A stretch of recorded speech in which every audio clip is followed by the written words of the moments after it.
কার্যক্রম। ঢাকা উত্তর সিটি কর্পোরেশনের ৪৭ নম্বর ওয়ার্ডের ছুটির দিনেও অব্যাহত রয়েছে মশক নিধন কার্যক্রম। জনসাধারণকে মশাবাহিত রোগ থেকে সুরক্ষা দিতে ওয়ার্ড জুড়ে নিয়মিতভাবে ওষুধ ছিটানো হচ্ছে।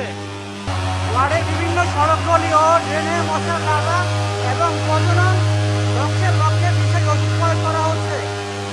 ছুটির দিন হওয়া সত্ত্বেও পরিচ্ছন্নতা ও মশক নিয়ন্ত্রণের কার্যক্রম নিয়োজিত কর্মীরা নিরলসভাবে কাজ করা যাচ্ছে। ৪৭ নম্বর ওয়ার্ডের সুপারভাইজার মোহাম্মদ সুমন রেজা জানান, ডেঙ্গু ও অন্যান্য মশাবাহিত রোগ প্রতিরোধে তাদের এই কার্যক্রম নিয়মিতভাবে পরিচালিত হচ্ছে।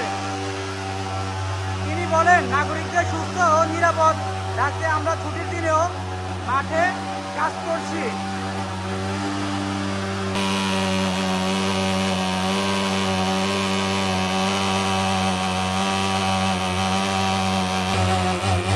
মশার প্রজনন ধ্বংস এবং সচেতনতা বৃদ্ধির মাধ্যমে ডেঙ্গু নিয়ন্ত্রণে সর্বোচ্চ চেষ্টা চালিয়ে যাচ্ছি।